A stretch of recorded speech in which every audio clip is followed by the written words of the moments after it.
샬롬.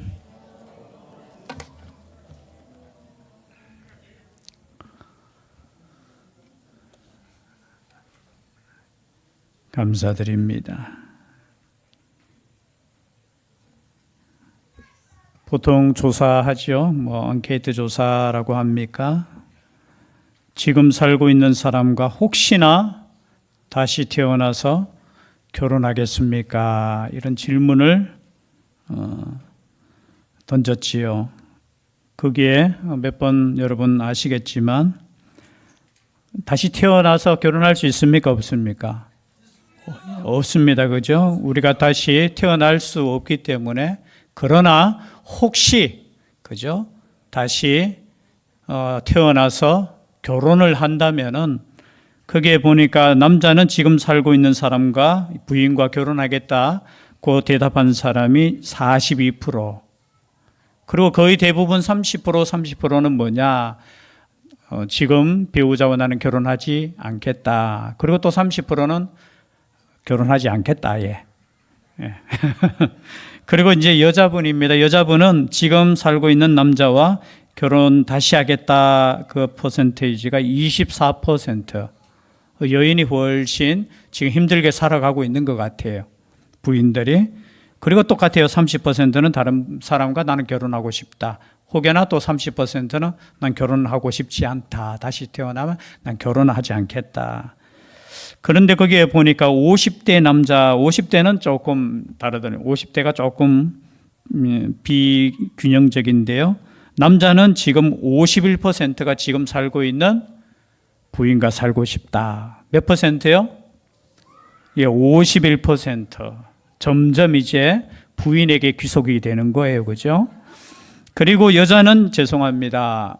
50대에 보니까 제일 낮게 18%만이 지금 살고 있는 남편과 다시 내가 결혼하겠다. 심각한 거 아닙니까? 그죠? 18%. 그리고 그러면 여러분 지금 50대 남자 손 들어 보세요. 제가 손 들었네요. 그 부인 귀하게 모셔야 돼요. 18%만이 내가 지금 살고 있는 남편과 다시 살겠다. 그렇게 대답을 했다라는 거예요. 여러분, 가정이라는 것은 참 중요합니다. 우리가 다 알다시피 하나님께서 만드신 첫 번째가 뭘 만들었어요? 교회를 만든 것이 아니라 가정을 만드셨습니다. 아담과 하와를 어떻게 해요? 하나 되게 하셔서 결혼을 통해서 한 가정을 만드셨다는 거죠. 여러분, 가정이 문제가 생기면은, 그죠? 모든 사회가 문제가 생기는 겁니다. 가장 기본적인 것이면서도 가장 중요한 것. 또 가정 가운데 가장 중요한 것이 뭡니까? 예, 부부 사이가 정말 중요해요. 물론 5월은 이제 가정의 달이라고 해서 자녀와 또 부모와의 관계도 제가 말씀드리고 하지만 부부 사이가 가장 좋아야 됩니다. 여러분, 부부 사이가 가장 좋은 가정이 행복한 가정인 줄 믿습니다. 그러한 가정에서 우리의 자녀들도 또 행복하게 자라는 거예요. 그래서 지금 부부와의 관계 속에서 참 이 설교하기가 그래요. 요즘은 그렇지 않습니까? 저희 형제도 4남 2녀인데요. 4남 2녀 중에 3가정이 깨어진 가정이에요. 그러니까 얼마나 저는 옆에서 보면 그 마음이 참 아파요. 특히 저희 누님 2분은 조금 일찍 이렇게 헤어졌는데요. 평생을 이렇게 그냥 혼자 일하시면서 이렇게 사시는 거 보면은 마음이 참 무겁다, 그런 생각이 듭니다. 우리의 가정들이, 하나님께서 주신 가정은 하나님께서 행복하라고 주신 거예요. 그런데 그것이 때로는 깨어지고 또 아픔을 겪는다라고 생각했을 때 우리가 교회를 위하는 것도 정말 중요하지만 가정을 위하는 것이 정말 중요합니다. 그래서 여러분, 가정을 위해서 기도할 수 있기를 바랍니다. 그리고 이미 결혼하신 분들은 오늘 말씀을 꼭 기억하십시오. 그리고 결혼을 앞둔 분이 혹시 있다면 꼭 기억할 것은 뭐냐? 하나님의 말씀대로 이루어지는 가정이 되어야 행복합니다. 우리 세상적으로 보면 그 행복이라는 추구가 뭐예요? 가정에서 가장 필요한 거, 요즘은 첫 번째가 뭐겠습니까? 돈이겠지요. 그러나 여러분, 돈이 아니에요. 가장 중요한 것은 뭐냐? 오늘 말씀처럼 서로를 존중하는 마음이고 사랑하는 마음인 줄 믿습니다. 여러분, 존중과 사랑이 없다면 그 가정이 행복하겠습니까? 잠시 물질적인 것 때문에, 그 누리는 것 때문에 조금은, 그죠? 편안할 수 있겠지만 그것이 우리에게 진정한 행복을 줄 수 없습니다. 그것을 우리가 가지지 못했을 때 여러 가지 우리가 가정에 문제가 일어나게 되어 있죠. 그래서 오늘 이 말씀을 우리가 너무나 잘 아는 말씀이지만 다시 한번 생각하며 하나님이 원하시는 가정, 하나님께서 원하시는 부부 사이는 어떤 사이냐라는 것을 다시 한번 말씀을 통해서 듣겠습니다. 1절 말씀에 보니까 아내들아, 아내들에게 먼저 말씀하셔요. 아내들아, 이와 같이, 여기 이와 같이는 앞에 있는 말씀을 아마 예를 들겠죠. 앞에 있는 말씀이 뭐냐? 예수님께서 하나님에게 순종하듯이, 한마디로 말하면은 예수님이 마치 하나님이신 그분께 순종하듯이 순종하라는 거예요. 우리 1절 말씀 아내들만 한번 읽어볼까요? 다시 한번 읽겠습니다. 시작.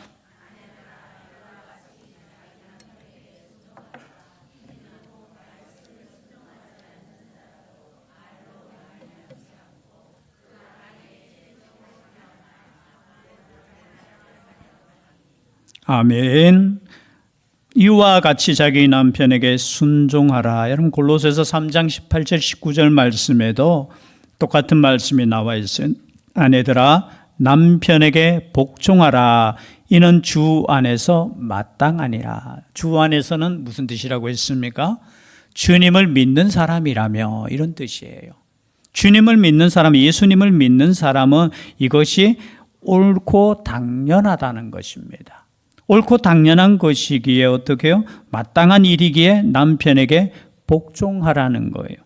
그리고 남편들아, 아내를 사랑하며 괴롭게 하지 말라. 골로새서는 이렇게 나와 있어요. 그럼 아내를 괴롭게 하면 됩니까? 안 됩니까? 안 돼요. 그래서 복종과 순종이 있고 그리고 사랑이 있는 것, 이것이 바로 가정의 가장 기본적인 질서라는 거죠. 그리고 방금 읽었던 말씀처럼 어떻게 해요? 아내에게 먼저 말씀하시는데 어떻게?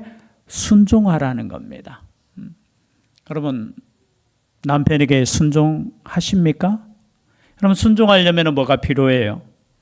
순종하려면 첫 번째 신뢰가 필요하죠. 남편에 대한 신뢰가 있어야 되고요. 또 순종하려면 존경함이 있어야 되죠.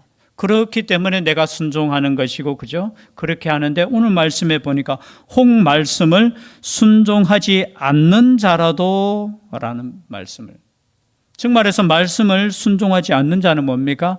이 당시에는 예수님을 믿지 않는 자라도 그 남편에게 뭐 하라고 했습니까? 순종하라는 거예요. 아, 당신은 나보다 믿음이 없고 당신은, 그렇죠? 예수님을 믿지 않기 때문에 우리는 다르기 때문에 그냥 뭐 그렇게 살아가는 거 아니에요. 여러분, 예수 믿는 가정에 있어서 예수 믿는 아내들은 남편에게 더 순종해야 될 줄 믿습니다. 정성훈 장로님만 아멘 하시네. 요즘 아내들에게 지금 하는 말씀이에요. 불만이 있더라도 아멘 하셔야 됩니다. 물론 요즘 시대에 뭐 평등이 뭐 어쩌고 저쩌고 하는데 여러분, 평등할지라도 순종해야 되는 거예요. 하나님의 말씀 앞에 우리가 살아갈 때, 아이고 내가 뭐 남편 보니까 별로 존경심도 없고요, 뭐 저런 사람에게 내가 순종하는, 아니에요. 저런 사람이라 할지라도 하나님께서 짝지어 주셨기 때문에 우리는 순종해야 되는 겁니다. 내 생각대로, 그저 내 계산대로 순종하는 거 아니에요. 하나님께서 주신 말씀대로 어떻게 하라? 혹 말씀을 순종하지 않는 자라도 말로 말미암지 않고 그 아내의 행실로 말미암아 구원을 받게 하려 함이라라는 거예요. 여러분, 믿지 않는 남편이 있고 믿는 아내, 먼저 아내가 예수님을 믿었거나 하나님을 섬기는, 그럴 때 어떻게 해야 됩니까? 더 남편에게 순종하셔야 돼요. 오늘 끝까지 아멘 안 하는 것 같으니까 아멘 할 때까지, 끝까지 여러분 순종하셔야 돼요. 이거는 아내와 남편과의 관계뿐만 아니에요. 모든 관계 속에서도 마찬가지예요. 아니, 자기 남편을 순종하지 않는 사람은 모든 관계에서 여러분 순종이라는 건 없어요. 마치 순종하면은 그냥 밑에 들어가는 것 같고요. 내 자존심이 꺾이는 것 같고요. 내가 없는 것 같고. 그렇지 않아요. 예수 그리스도를 믿는 사람은 순종하는 것이에요. 순종을 잘하는 것입니다. 그래서 자기 남편에게 어떻게 해요? 순종하는 아내가 되어야 된다는 거죠. 그것이 혹여나 믿지 않는 사람이라 할지라도 더 그래야 되는 거예요. 왜 더 그래야 됩니까? 그죠? 자신의 행실로, 즉 말해서 이 아내의 믿음적인 행실로 말미암아 남편이 구원을 얻는 거예요. 이건 단순하게 그냥 내 자존심의 문제고 어떤 힘의 문제가 아니라 내가 순종함으로 말미암아서 한 사람을 구원하는 역사를 이루는 것이에요. 여러분, 그 남편을 붙여준 것은 누구입니까? 내가 갑자기 눈에 뭔가 찔려가지고, 아니에요. 혹시나 그런 마음 먹어서는 안 돼요. 하나님께서 나에게 주신 짝이라는 겁니다. 그래서 예수님에게 율법사들이 와서 물었습니다. 율법사들이 와서 하는 말이 뭐냐? 자기 아내를 버리는 것이 옳습니까? 옳지 않습니까? 이렇게 물었어요. 마태복음 19장에 보면. 그런 마가복음 10장인가 보면 그 내용이 나와요. 왜냐하면 그 당시에는 그냥 법적으로 아내를 버릴 수 있도록 이혼 증서만 주면은 그저 아내를 버리고, 당시에는 여러분 경제권이 누구에게 있어요? 남편에게 있으니까, 남자에게 있으니까 아내를 버리고 또 새 장가 가는 거예요. 그게 합법적이라는 겁니다. 그래서 물었는 거예요. 예수님에게 그게 옳습니까? 모세의 말에도, 모세의 글에도 그렇게 증서를 주고 그렇게 해도 된다고 했지 않습니까? 라고 물었을 때 예수님께서 하신 말씀이 있어요. 너희들의 삶의 그 악함 때문에, 즉 말해서 함부로 버리지 말고 이혼 증서를 줘서 그냥 아내를 보호하는 그 장치라는 거죠. 그러시면서 하시는 말씀이 뭐냐? 음행한 연고 외에는 아내를 버리지 말라는 거예요. 음행한 연고 외에는 아내를 버리고 또 다른 데 장가드는 사람은 뭐 하는 사람이라? 간음하는 자다라고 말씀하셔요. 거기에 이유 한 가지는 붙였어요. 그죠? 버리는 이유 뭐냐? 간음을 했을 때는 버리라는 겁니다. 남편도 마찬가지죠. 그 외에는 어떻게 해요? 하나님이 짝지어 주신 것이기 때문에 사람이 나누지 못할지니라, 그렇게 말씀하고 있다라는 거죠. 그래서 오늘 말씀에 보면은 아내는 남편에게 순종해야 되는데 혹여나 믿지 않는 자들에게도 더 순종하라. 그래서 그 남편을 하나님의 사람으로 바꿀 수 있도록 그렇게 하라는 거예요. 어떤 예를 제가 설교 준비하다가 보니까 아내가 남편을 전도하기 위해서 기독교 방송을 남편이 있을 때 크게 틀어놓았다는 거죠. 그 이유는 뭐겠습니까? 좀 방송 듣고 좀 이 남편이 돌아왔으면 하는데, 이 남편이 그다음부터는 집에도 안 들어온다 하더라고요. 여러분, 기독교 방송 틀어놓는 것도 중요해요. 그 방법이 잘못되었다는 것이 아니고 남편을 더 존중하고 더 섬기고 사랑으로 할 때 남편의 심령이 변화되는 거예요. 어떤 말을 들었기 때문에 아니에요. 여러분, 우리가 전도한다는 거, 이거 참 죄송합니다. 우리가 전도지 한 장 주는 건 참 쉬운 거, 이것도 사실은 어렵잖아요. 이게 참 부끄럽고 때로는 예수 믿으세요 하는 게 참 이게 힘들지만, 여러분, 삶으로 전도하는 것이 정말 힘든 거예요. 섬기고 사랑하고 변함없이 그저 우리가 사랑으로 섬기는 이것 자체가 얼마나, 한 생명을 위해서 우리가 살아간다는 것이 얼마나. 그러나 우리 하나님은 나의 설교를 통해서 100만 명이 한 번에 돌아오는 것도 중요하지만 때로는 내가 한 사람을 위해서 평생을 헌신함으로 그 사람이 하나님께 구원받는 그 헌신도 똑같이 귀하게 여기시는 거예요. 여러분, 그래서 한 사람을 위해서 내가 섬기고 사랑한다는 거, 이거 정말 중요한 거예요.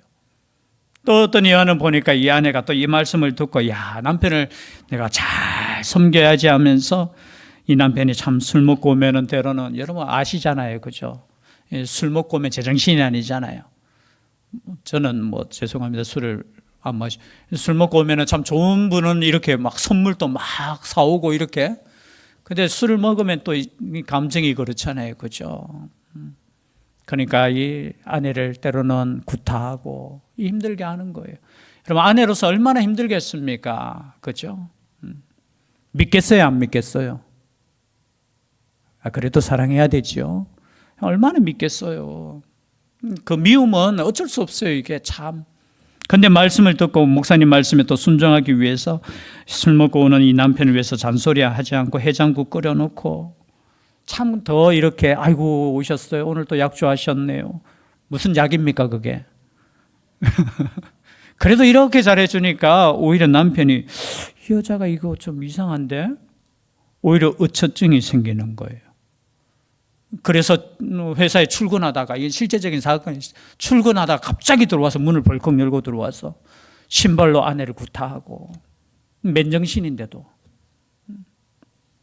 그럴 때는 어떻게 하겠습니까? 그래도 이 부인은 끝까지 자기 남편을 위해서 순종하고, 그래서 결국은 이 남편이 무릎 꿇고 용서를 구하고 변화되었다는 그런 실제적인 이야기도 있더라고요.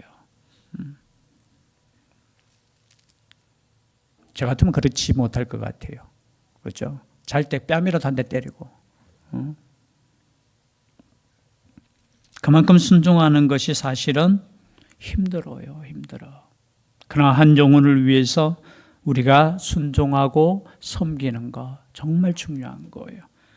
그리고 너희의 두려워하며 정결한 행실을 봄이라. 너희의 단장은 머리를 꾸미고 금을 차고 아름다운 옷을 입는 외모로 하지 말고 오직 마음에 숨은 사람을 온유하고 안정한 심령에 섞지 아니할 것으로 하라. 이는 하나님 앞에 값진 것이니라. 그렇죠?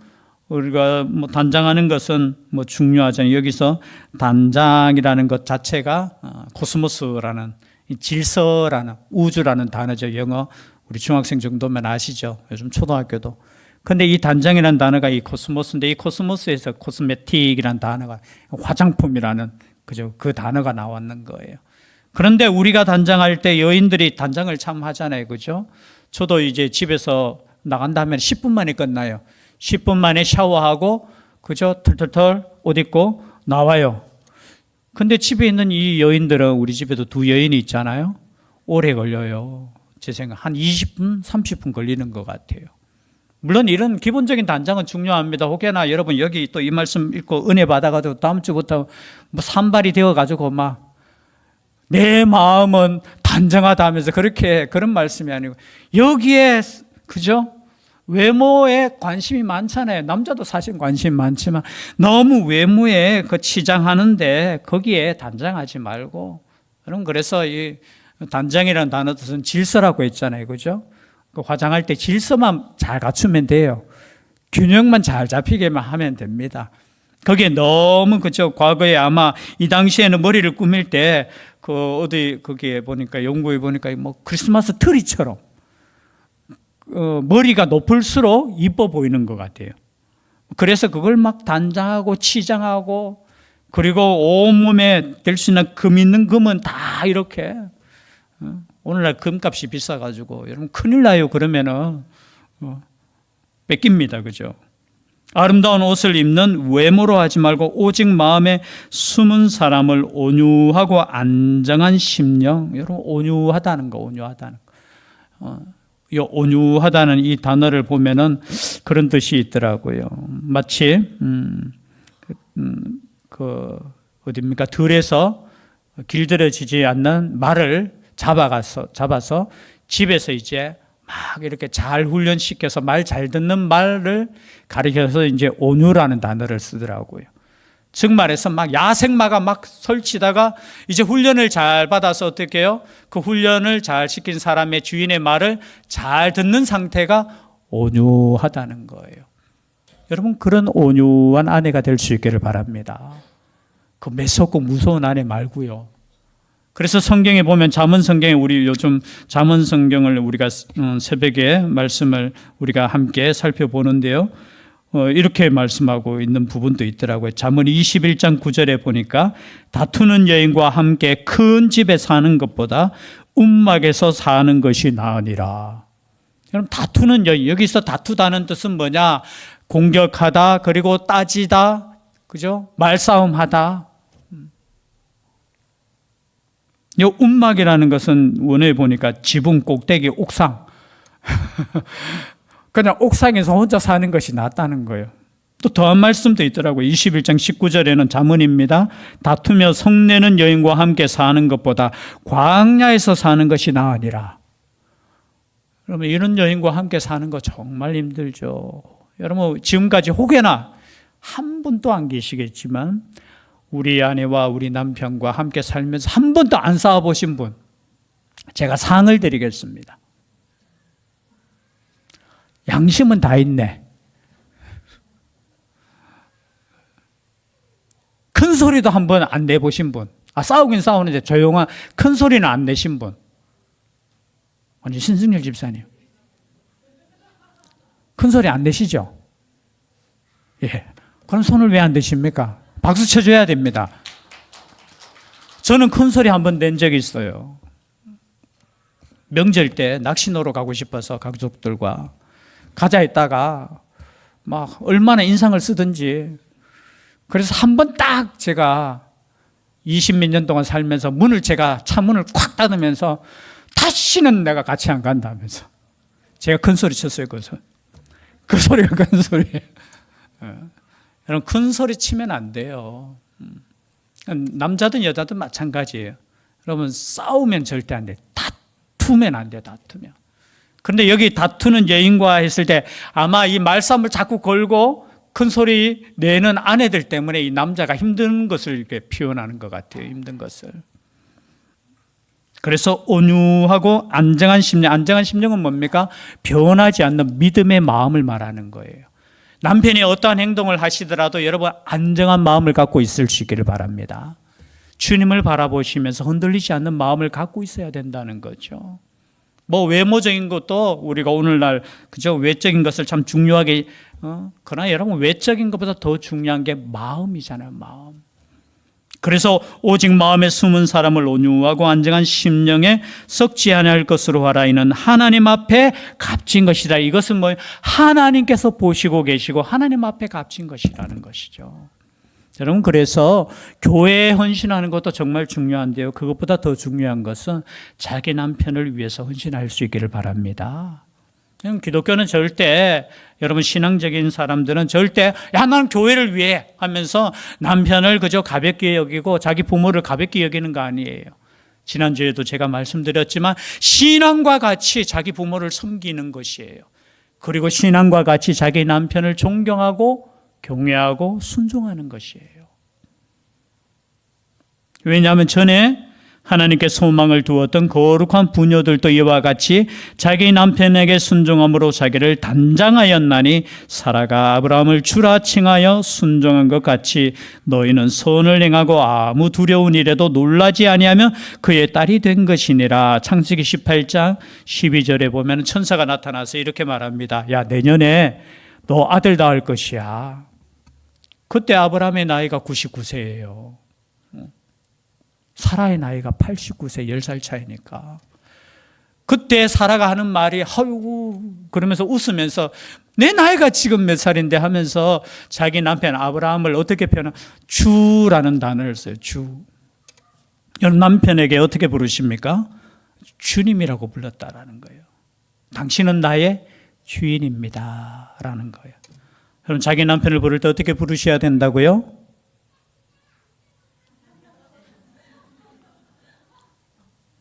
주님 식사하세요. 참 거북하죠? 그런데 주님이라고 불렀다는 거예요. 물론 제 아내도 저를 부를 때 어떻게 부를까요?